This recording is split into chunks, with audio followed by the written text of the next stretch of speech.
Okay, hello everybody. Today we are talking about back pain and back health. Something that is very personal to me, actually.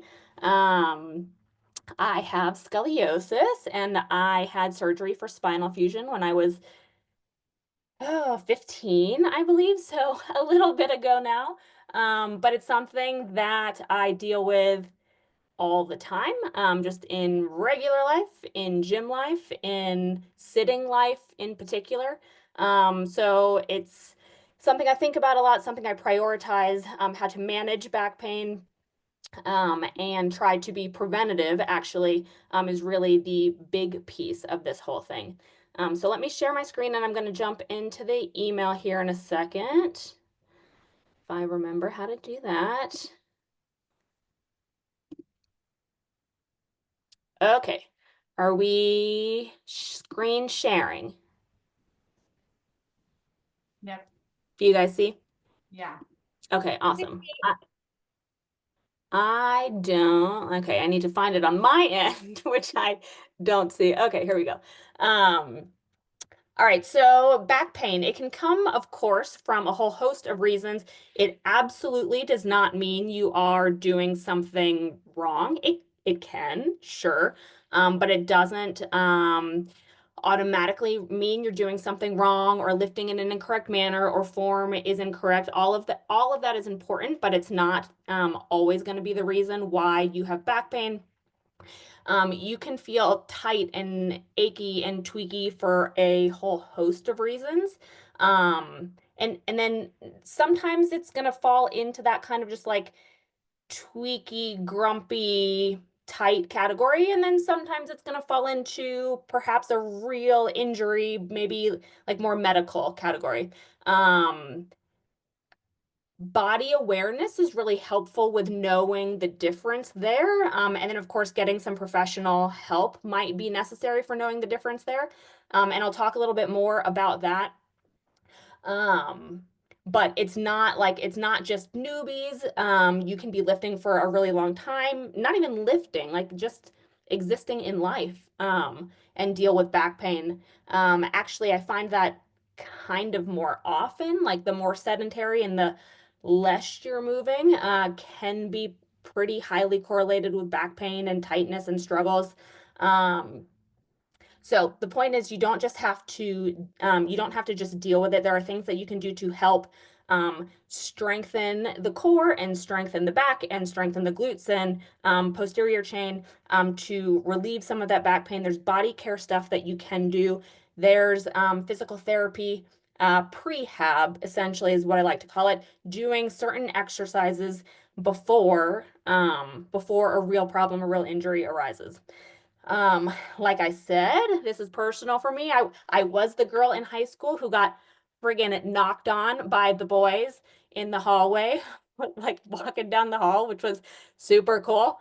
Um, the back brace didn't last super long. It didn't work. My curve was already such that um we needed intervention. So when I was 15, I had spinal surgery. This is me. This is me like 10 years ago. They corrected the bottom curve. Scoliosis is curvature of the spine. They corrected the bottom curve, but not the top. So I am still to this day this crooked, if not more, on top, which is always pretty fascinating to see. So the hope is correcting the bottom. The top curve is gonna like hold.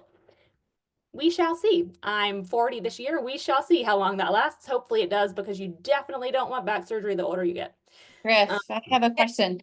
yeah. Uh, where were you at in your tumbling with like how did that occur? Yeah. Like, I mean, I went back to a lot of it eventually, but I was quitting gymnastics kind of around that time already. Like I was coming to the point of like, okay, I'm done with gymnastics. I'm done with tumbling for cheer. I was doing competitive cheerleading. So I was like done with cheer and transitioning into dance. So I danced for high school. So timing wise, it was fine. But yeah, no, I had to relearn to walk. I was out for I was in the hospital for 8 days and then I had to relearn to walk and do all the things. But I can flip around today. It's wild. It's wild. It's wild. But is Okay. this, can I ask also, Griffin, is Yeah. this because of gymnastics or was it just genetic, like you were born with this or? Yep, scoliosis Yeah. is genetic. So that curvature of the Okay. spine, I don't know if you like at some point in time they tested us like in PE in school. Like do you guys remember in PE like when You would everybody bend bent over. over and they look for Yeah. things in your back like if one side is higher than the other, and you guys can see it like when I round, one side is still like woo, super high. So they test little like late elementary kids. They Yeah. used to. But yeah, it's genetic. So the issue is the reason they correct it is if you don't get it corrected before your growth plates close, it can keep getting more and more and more crooked. And then you're older and elderly, and it's pushing on organs and pushing on things that it definitely should not be pushing on. So the hope is it doesn't progress further. Okay. So of course there's going to be different kinds, that scoliosis is going to be more in the medical side of things, where the tweaky, grumpy type back stuff is not necessarily, can be. It can turn into um herniated bulging discs and herniated discs that can be quite painful and problematic. But some of the whys as to where back pain comes from. I imagine that a lot of you can relate to back pain during certain times of your cycle if you pay attention and kind of track symptoms. For most women, I would say it's probably in the luteal phase in like the week-ish or the week of your period. But it can vary. We're all different. But if you're tracking period symptoms, it's really fascinating. Just like everything else, like headaches or hunger or fatigue or breast tenderness, whatever symptoms you experience, tracking them and figuring out like, okay, on days 21 to 24, like I always have pretty significant back pain. It's interesting to track that stuff and important to track that stuff because at least you can kind of expect it and know the why. So that is due to loosening of connective tissue and just the fact that often we're a little bit more sensitive to pain during that time. We're all different. We're all built different. So differences in like hip width and pelvic floor structure and pelvic structure in and of themselves, and sort of where your femurs connect into your hip joint, all of that stuff we're all very different on, and it can create differences for folks under load and pain at certain places and where they feel the pressure when your spine is under load. I would say this is a big one. Core and glute imbalances. They're common in everybody, sure, women, but really everybody. Where, like maybe you can activate your right glute really well, but your left glute is just trash and does nothing. You're going to have some imbalances there and potentially some pain related to that. So that's a super common one. That's one that PT can be very helpful for. Breathing and bracing issues. This is another one. Most of us were never taught how to brace properly for heavy lifting. Now, this is there's going to be a way to sort of like brace properly in regular times, for lack of better words. And then there's going to be a different way that you're going to be bracing if you're pregnant. So I'm not, talking about pregnant women at this during this call, but that's going to look and feel a bit different than kind of like regular bracing under load. Um, but so just as an example, so wearing a belt when you're lifting for like heavy back squats or heavy deadlifts, that belt, it's not the same as like, if you're wearing like wrist wraps or ankle wraps. Like wrist wraps are there to support the wrist if you have like a little bit of weakness. Like knee sleeves can do that to some degree. Belts are not intended to like support the back. Belts are really mostly intended to be a cue for the core. So like you're not really supposed to like strap it on as tight as you can so you can't breathe at all and like think that that belt is going to hold up your spine, really, like you're putting it on tight, but not crazy tight. But the idea is it's sitting against your belly. That's supposed to be, it's more than anything, a cue for you to push your belly against the front of that belt. And that can be a cue to really help you turn on your core while you're doing a heavy back squat or a heavy deadlift, something of the sort. Footwear and foot control, that's a big one, particularly for folks that are doing a lot of walking, a lot of running. I know this sounds kind of like old-ish, but like proper shoes, particularly if you're walking a lot and running a lot, matter a lot. Replacing them in a timely fashion matters a lot. They can wear differently if they're not support. First of all, you could feel it in your feet also, so you might be dealing with some plantar fasciitis, but there's a lot of foot stuff that can absolutely go up to the spine if like your hips are a little bit off because of it or whatever the case may be. So making sure you have proper footwear and you're changing out your shoes in reasonable amounts of time. All of these things can be helpful for dealing with some nagging back pain. Okay, so we are going to move into some action steps to support your back. The first one being the McGill Big Three. This comes from a renowned physical therapist, like specifically in sport. So like that's actually really nice when you're looking for physical therapists to find somebody that works with athletes or is familiar with lifting, familiar with sport. That can be really helpful, I would say. Anyway, Stuart McGill is like the leading PT in terms of back care, back pain, back management. And he came up with these 3 exercises that are really great for building core stability. And I like to do these. I like to have my clients do the McGill Big Three as part of their warm-up routine every single day. Like warm up is really important, and telling, first of all, like getting the blood flowing, getting your heart rate up, that's going to be really important. But some like PT specific prehab, particularly as we get a little bit older and particularly as we find places in our body that are a little achy or cranky or whatever the case may be, it's important to prioritize those. So for me, back is one of those, and the McGill Big Three are exercises that I encourage a lot of my clients to do.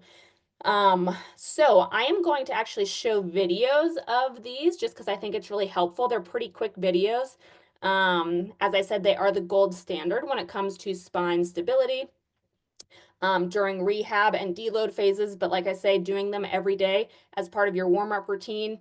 3 rounds is a great place to start. You can build to 5 or 6 rounds if you wanted to, 8 to 10 reps of each.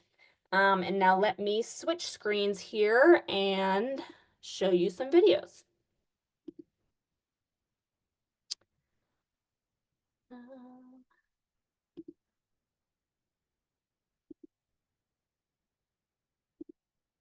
Okay, do you guys see this new screen? Yes. Hi, this is Dr. Mitchell with Northern Nevada Chiropractic. Today I'm going to be showing you the first of McGill. Sorry, I'm going to try to make that bigger. Last time it popped up in a bigger version. Let's see if I can get it to do that. Hi, this is Dr. Mitchell with Northern Nevada Chiropractic.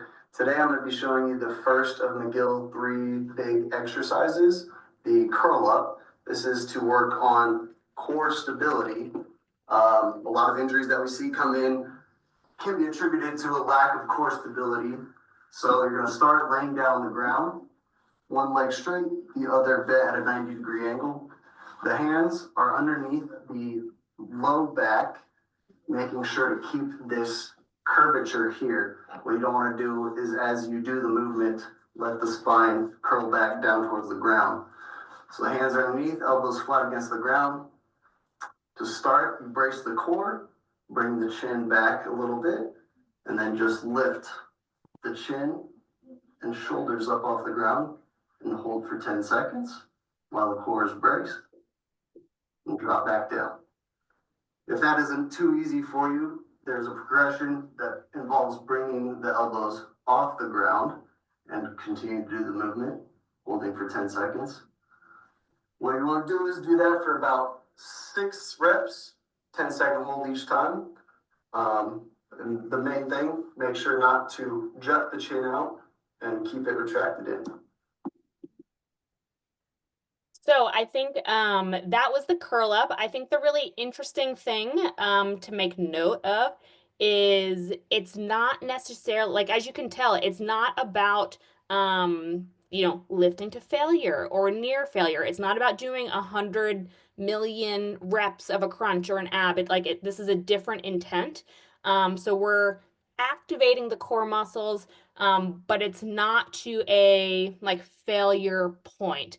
I think, and the reason I say that is a lot of times I get feedback where like you start doing some of these movements, particularly things like curl up, and you see curl up or you see side plank, and immediately our brain goes to like abs. Let's do 1 million reps and let's make it as hard as possible. That is not what we're doing here. This is about super high quality movement and really just learning how to turn on the full core and release and do it, trying to really do it in a uh an equal way, I guess. You know, I I don't have the right word for it, but like so like one side's not working harder than the other, so to speak, like really activating everything from all directions. Um, I'm losing my words at the moment, but I think you get the point. Okay, here comes the side plank.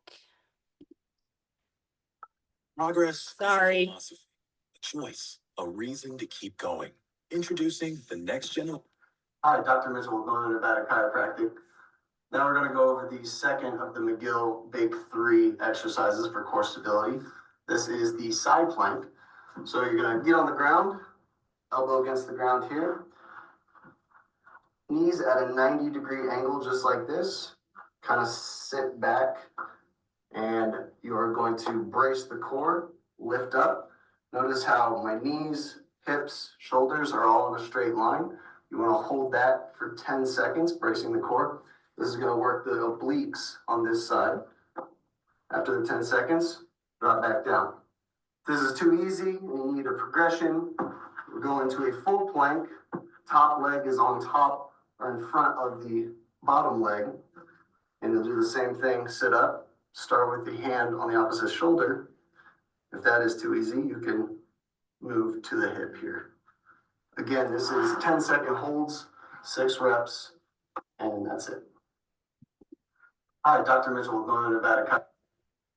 That was the side plank. And again, I think like it looks easy compared to some ab work and core work that we do, but it's really about alignment. I think is kind of the word that I was looking for, alignment and stability throughout.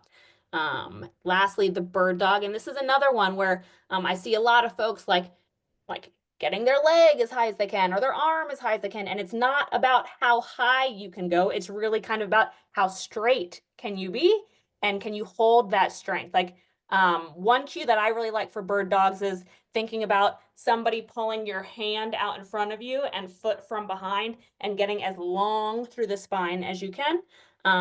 Not how high can you get your leg. Dr. Mitchell here, Northern Nevada Chiropractic. Now we're showing you the third of the McGill Big 3 exercises, the bird dog. So you'll start in a quadruped position, arms about shoulder width apart, knees right below the hips. From this position, make sure that the core is stabilized. The spine has a little bit of bend here. You don't want to bend up or down too far. Just brace like that. And then you're going to take this arm, move forward, and this leg and kick it back. So it should look like this. So if you notice my spine stayed stable, there was no arching back. The leg didn't come way up like that. Hold it for 10 seconds. Come down, touch, right back. If that is too hard, you can do a simple regression from this movement by keeping both hands against the ground and just kicking the leg back. Again, holding for 10 seconds, come up, right back. If that is too easy, a simple progression of this movement is at the end, coming out, moving in a small square before going back to the movement. course, you would want to do this on both sides. Again, 6 sets for 10 seconds each. All right, and let me get back to that email screen really quick.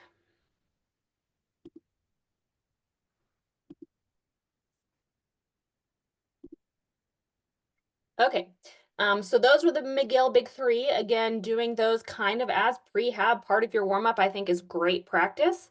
Something you can even do, like if you're not working it into your pre-workout regime, it can be part of your morning wake-up routine. It can be part of your evening go-to-bed wind-down routine.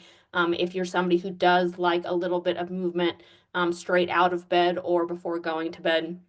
I think like gentle PT kind of stuff is a great place to put stretching and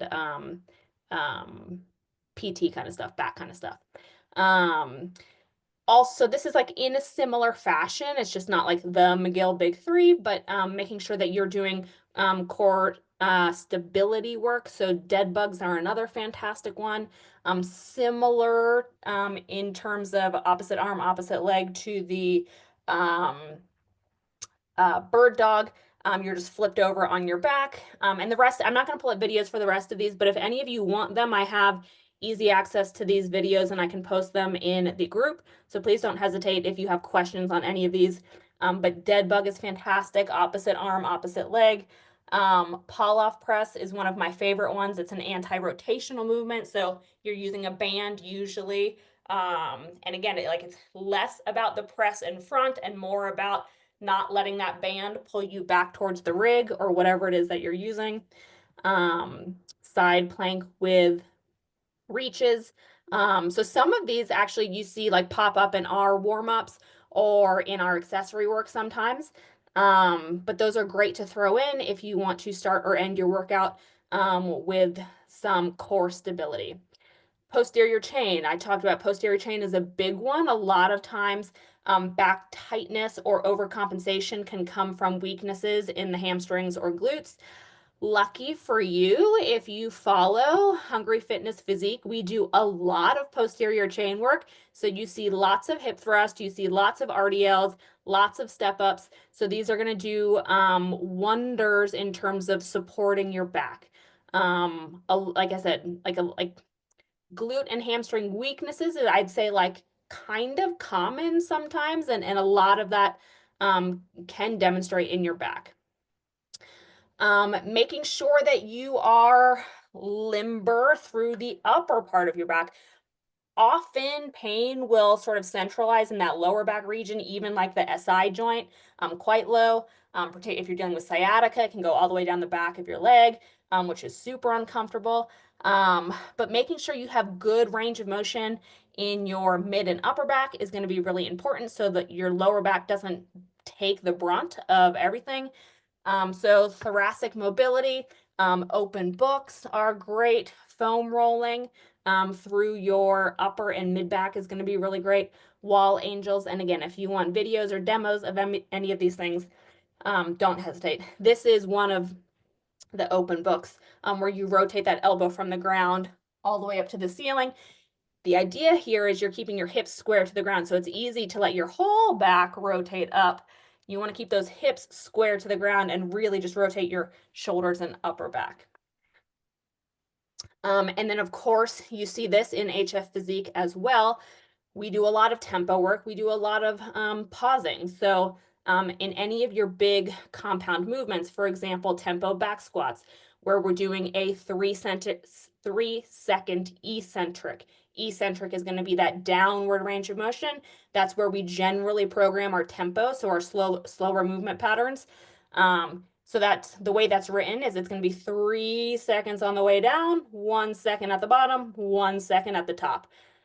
So slow eccentrics, downward range of motion. Pull up would be the same, just while I'm talking about it. If you're up with chin over the bar, it would be 1, 2, 3 on the way down is going to be your eccentric downward range of motion. Pause squats, so holding a pause in the bottom or at different ranges of your squat, and split squat holds are all going to be fantastic. And then body care. Body care is a super important piece of this equation. So depending on how much time you have and how much time you have for warm up, incorporating some foam rolling can be really, really, really helpful. There are great like 5 to 10 minute full body foam rolling routines on YouTube. I'm happy to send you a couple on the app if you want me to. So that could be a great also incorporation for your pre-workout every single day. I really love legs up the wall pose after my workouts. That one's a great one for sort of relieving pressure on the low back. And then, like I said, body care. So deep tissue, like sport massage, like not the really lovely kind, the kind that you're like sweating and dying and you want to be done. It as painful as it is, it can be helpful for relieving tension that's hard to relieve, and good in that body care realm of things. So every now and then dropping in for a deep tissue or sport massage. Similarly, dry needling in the same vein. Whether you're going to somebody who specializes in dry needling, oftentimes they come from acupuncture, or sometimes PTs can do some dry needling work. I have friends and clients who friggin' love dry needling and say it has cured their back issues. I have other people who are like, meh, about dry, and that's the other thing too, like doing some of this body care stuff and finding what works for you, finding what your body responds to is going to be really important. Some people really love Epsom salt baths and topical magnesium. And then always down regulation. So box breathing to help down regulate your nervous system. Any kind of breath work can be really helpful. And then this one, like the idea of incorporating deload weeks or rest weeks, they aren't programmed into Hungry Fitness purposefully, because we all vacation at different times. We all have really super busy, stressful weeks at different times. So the idea is it's going to happen for all of us organically on our own as needed, but take them and pay attention to them. And if you haven't given your, like if you've been going for 12, 24, however many weeks, like give yourself at least a deload week where you're pulling the volume back a little bit, or pulling, like maybe you go from 60s to 30s for a week. Maybe you make sure that you're lifting a little bit lighter for a week. Or if you go on vacation, maybe you're taking a couple days off. That can be really important too, particularly if you're feeling run down, particularly if your back is cranky. Like if you listen to your body in that regard, if your body feels like it needs a little bit of a break, lean into that. It's important every now and then. And then just a last note about this is all sort of talking about like tight back, achy back, cranky back, just like I like sitting too long. Like I get it really badly when I'm sitting too long. Sit like much at all, my back gets really cranky and angry. But if you feel like there's a medical issue, if you feel like something is going on, go see somebody, go talk to somebody. Yes, all of this stuff will help if you have a herniated disc, bulging disc, whatever. But still, like if it, take care of yourself and get proper, seek proper professional help if you think it might be something going on. But that's what I have for you all today. Did anybody have questions or thoughts or anything? Great information. Good, thank Yeah, you. thank you for sharing, Griffin. Yes. All right. Well, I hope you all have a lovely week, and we will be back here next week. Thanks, Bye. everyone.